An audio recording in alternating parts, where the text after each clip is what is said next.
अपने व्यूअर्स हमारे साथ मौजूद हैं, फैसलाबाद की टीम में खेल रहे हैं हसन रज़ा। इनका पूरा नाम सरदार हसन रज़ा है। इनसे बात करते हैं। अस्सलाम वालेकुम, कैसे हैं आप? वालेकुम सलाम, ठीक। आप कैसे हैं? अल्लाह का शुक्र, बिल्कुल ठीक ठाक। तो गुफ्तगू का आगाज़ आपसे करते हैं। इस सीज़न आपका बहुत अच्छा जा रहा है, परफॉर्मेंसेस को तो हम आगे जाके आपकी डिस्कस करते हैं। सबसे पहले ये बताइए, आज़ाद कश्मीर से आपका ताल्लुक़ है, तो हमें पता है। वहाँ पे एग्जैक्टली कहाँ से ताल्लुक़ है, क्रिकेट कैसे स्टार्ट की, अपनी इब्तदाई क्रिकेट के हवाले से कुछ बताएँ। बेसिकली मेरा ताल्लुक़ जो है वो मीरपुर से है। माइग्रेट हुए थे हम पुंछ, जो इंडियन ऑक्युपाइड पुंछ है, वहाँ से हम माइग्रेट हुए डायरेक्ट मीरपुर आए थे। तो ईगल स्टार क्रिकेट क्लब से मैंने क्रिकेट स्टार्ट की थी और उसके बाद फर्दर जो है वो इस्लामाबाद से अंडर 16 खेला है, फिर अंडर 19 रावलपिंडी से, फिर फ्यूचर में एजे के रीजन बन गया। तो वो फिर विद द टाइम हमने क्रिकेट जो है वो इसी तरह एजे के से और रावलपिंडी से ज़्यादातर क्रिकेट खेली है। हसन, आप अंडर 19 जब खेले तो उस वक्त काफ़ी ऐसे नाम थे जो अब पाकिस्तान की टीम में मौजूद हैं। अमाद भट्ट हैं, ज़फ़र गौर पाकिस्तान खेल गए, सऊद शकील पाकिस्तान खेल गए, और भी काफ़ी सारे ऐसे नाम, समी असलम थे, इमामुल हक थे।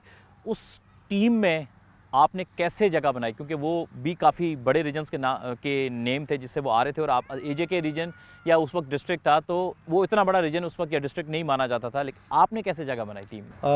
वही बात है कि मेरे जो कोच थे क्लब के, आफाक रहीम और फ़ाद अकरम, इनने मुझे बहुत ज़्यादा सपोर्ट किया उस टाइम पे। बहुत सी चीज़ें मुझे इनकी वजह से, क्योंकि ये अगर आपको पता हो तो ये फ़र्स्ट क्लास क्रिकेट इस्लामाबाद से खेलते आ रहे हैं, फ़ाक भाई और फ़ाद अकरम। इन्होंने मुझे बहुत ज़्यादा चीज़ें जो है वो अर्ली स्टेज में ही बता दी कि इस तरह होता है, ये चीज़ें करनी है, किस तरह हमने टाइम को किल करके फिर अपने टाइम का वेट करना है। तो ये चीज़ें जो है वो मुझे काफ़ी ज़्यादा उनकी वजह से फ़ायदा मिला। और इसी ग्राउंड में मुझे आज भी याद है कि अंडर 19 के पाकिस्तान टीम के ट्रायल्स हुए थे, तो उसमें मैंने बड़ा अच्छा जो है वो परफॉर्म किया था। तो अली ज़िया साहब, अल्लाह उनकी मग़फ़िरत करे, उन्होंने मुझे जो है वो सिलेक्ट किया था। हसन, अब आपकी फ़र्स्ट क्लास क्रिकेट पे आते हैं। आपने बहुत यंग एज में फ़र्स्ट क्लास क्रिकेट का आगाज़ कर लिया था, करीब करीब 10 साल आपको हो गए हैं फ़र्स्ट क्लास क्रिकेट खेलते हुए। पहले ये था कि आप रन्स कभी करते थे, कभी नहीं होते थे, मिक्स एंड मैच चल रहा था। लेकिन लास्ट 2 सीज़न से, पिछले सीज़न से और इस सीज़न में हम देख रहे हैं कि आप बहुत ज़्यादा अब रन्स कर रहे हैं, बहुत खुल के सामने आ रहे हैं। फ़र्क क्या आया आपकी क्रिकेट में?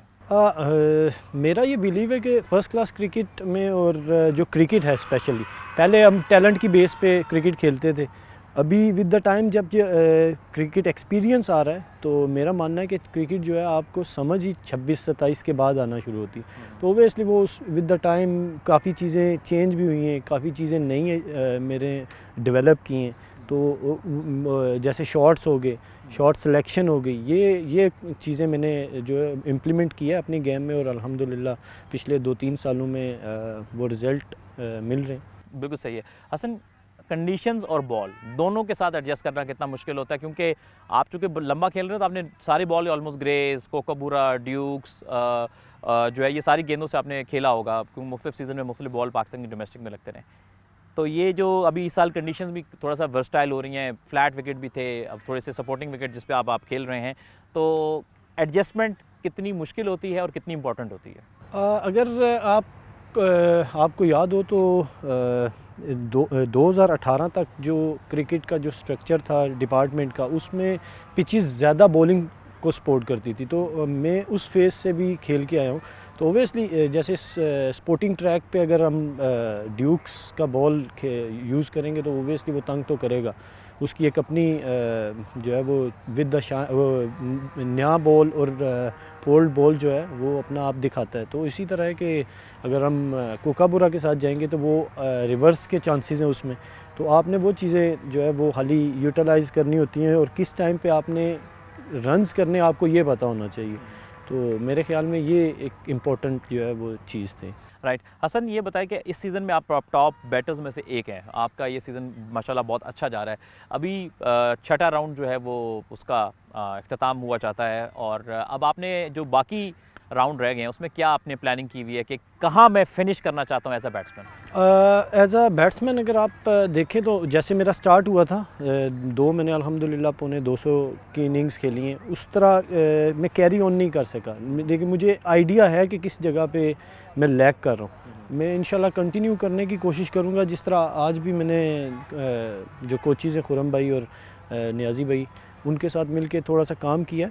जिन चीज़ों पे मुझे फ़ील हो रहा था कि ये चीज़ में लैग कर रहे हैं, तो इंशाल्लाह मेरा फ्यूचर में यही है कि ये आगे जो 3-4 मैचेस हैं इनमें 2 इनिंग्स जो है वो कोशिश करें कि बड़ी हों और टॉप पे फिनिश हो। बिल्कुल सही। और थोड़ी दिल में ये भी उम्मीद है कि अब तो एजे के रीजन से काफ़ी प्लेयर आ रहे हैं और खेल भी रहे हैं। सुफियान मुकीम आपके सामने एक एग्जांपल हैं और बड़े प्रोमिनेंट प्लेयर हैं। सलमान इरशाद हो गए, ज़मान खान अभी रिसेंट ईयर्स में खेल गए। तो आप भी कॉन्फिडेंट हैं कि अगर ये फॉर्म इसी तरह लगी रही और थोड़ा और स्ट्रेच करके आप, तो शायद आपके लिए भी वो दिन आ सकता है कि आप भी पाकिस्तान की नुमाइंदगी करें। इंशाल्लाह। मैं पहले इस चीज़ पे थोड़ी सा बात करूँगा कि एजेके में पहले फैसिलिटीज़ थोड़ी कम थी। वही बात है कि जब इंटरनेशनल क्रिकेट वहाँ से लड़के खेलें, जैसे ज़मान, सुफियान, सलमान, और भी काफ़ी प्लेयर्स हैं जो मतलब इस तरह खेल सकते, तो इनको देखने के बाद उन पहले जैसे एक नेगेटिव थॉट्स थे लोगों के कि यहाँ से किसी को मौका नहीं मिलता, तो वो अभी काफ़ी हद तक चेंज हो गए। तो उसको देखते देखते अब फैसिलिटीज़ भी बहुत ज़्यादा जो है वो एजेके में आ गई हैं, जिससे मुझे जो क्रिकेट में वहाँ पे इम्प्रूवमेंट है वो उसके चांसेस बहुत ज़्यादा लगते हैं।